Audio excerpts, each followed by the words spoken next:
Hey guys, welcome back to the YouTube channel of Unilex. आज मैं आपके सामने एक इन्फॉर्मेटिव वीडियो लाया हूँ अबाउट ट्रेडमार्क ऑब्जेक्शंस। ट्रेडमार्क में किस तरीके के ऑब्जेक्शंस आते हैं और उन्हें कैसे रिमूव करना है। तो आइए दोस्तों, वीडियो स्टार्ट करते हैं।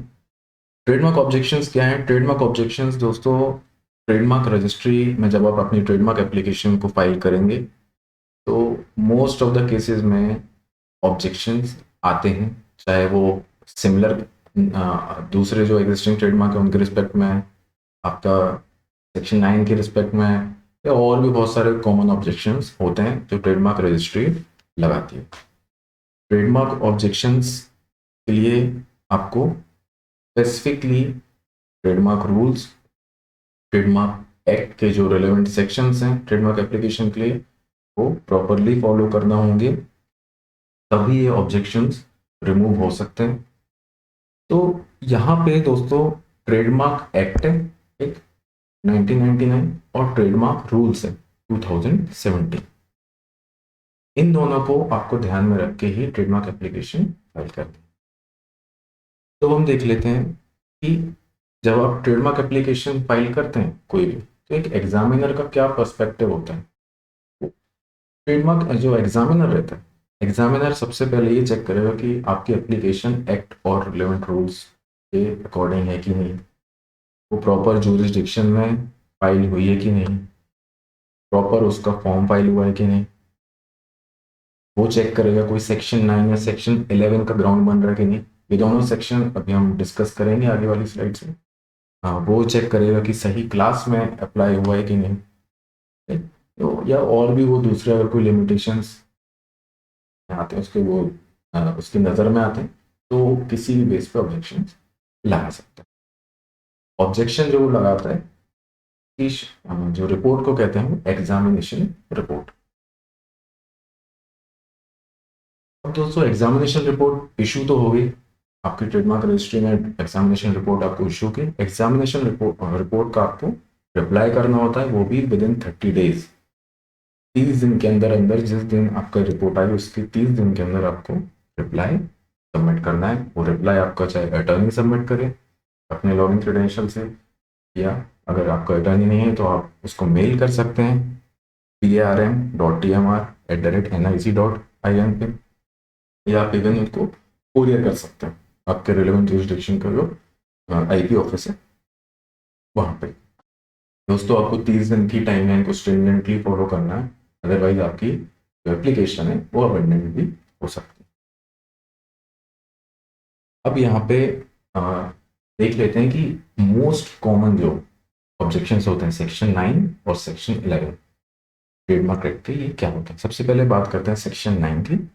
सेक्शन 9 का मतलब होता है किसी भी तरह से आप अपने ट्रेडमार्क के थ्रू क्वालिटी आपके गुड्स या सर्विसेज की, या नेचर आपके गुड्स या सर्विसेज की, या उसका ओरिजिन के बारे में कहीं से भी आपका उस वो ट्रेडमार्क, आपका वो वर्ड मार्क है या लोगो, वो डिस्क्राइब कर रहा है उसका नेचर, उसकी क्वालिटी, ओरिजिन।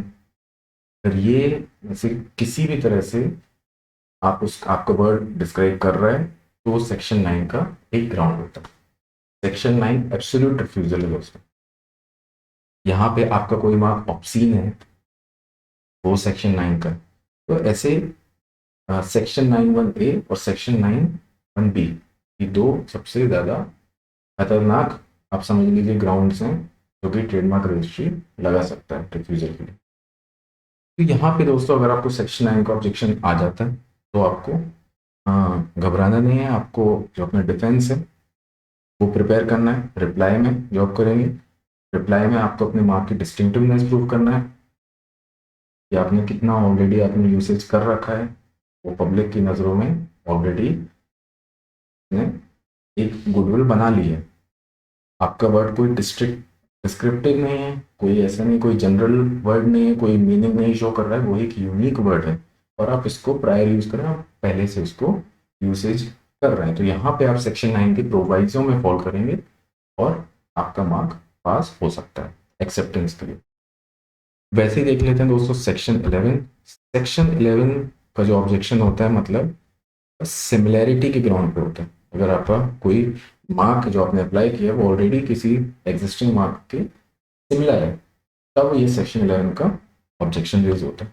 सेक्शन 11 का ऑब्जेक्शन अगर रेज होता है तो आपको अपने रिप्लाई के डिफेंस में मेजरली डिग्री ऑफ सिमिलैरिटी पे रहना कि हमारा मार्क और उसके मार्क में कितनी सिमिलैरिटी है। सिमिलैरिटी नहीं है वो आपको अपने रिप्लाई में बताना है, चाहे वो उसके फोनेटिकली सिमिलर हो, दिखने विजिबिलिटी वाली सिमिलैरिटी हो।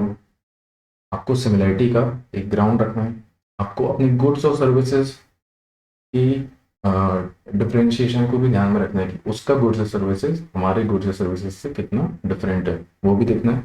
और ऑब्वियसली अगर आप उसके प्रायर यूजर हो, आप उसको पहले से यूज कर रहे हो अपने मार्क को, और आपने उसको यूजर एफिडेविट के थ्रू फाइल किया है मार्क को, तो वो भी आपका एक बहुत अच्छा ग्राउंड हो सकता है। ये तो बात हो गई सेक्शन 9 और सेक्शन 11 के ऑब्जेक्शंस की। अब देख लेते कुछ कॉमन ऑब्जेक्शन जो रजिस्ट्री लगाते ही रहता है। आपने कोई गलत फॉर्म फाइल कर दिया, आपके गुड्स और सर्विसेज उस स्पेसिफिक क्लास में फॉलो नहीं कर रहे हैं, आपने गलत क्लास डाल दी, आपका ट्रेडमार्क का डिस्क्रिप्टिव नेचर है, वही मैंने जैसे बताया वो सेक्शन 9 का आ जाएगा। आपने इनकरेक्ट डिटेल्स डाल दिए हैं, कुछ क्लासिफिकेशन आपने गलत कर दिया है क्लास का, गुड्स और सर्विसेज आपने स्पेसिफिक नहीं किए हैं, बहुत ही वेग लिख दिए हैं। कभी आपने ओनर का सब पावर ऑफ अटर्नी आपने स्टैम्प पेपर और मैंने लिख कर आया, नोटराइज नहीं कराई। ऐसे बहुत सारे ग्राउंड्स तो अलग होते हैं, बट जो मेजर प्रोमिनेंट ग्राउंड्स हैं, प्रोमिनेंट सेक्शंस हैं ऑब्जेक्शंस के, वो सेक्शन 9 है और सेक्शन 11 है। तो आई होप दोस्तों ये वीडियो आपको informative लगी होगी। Thanks for watching. For any queries you can connect us with the mail ID in the given phone number. You can also visit our website www.unlxconsultants.com. Thank you so much.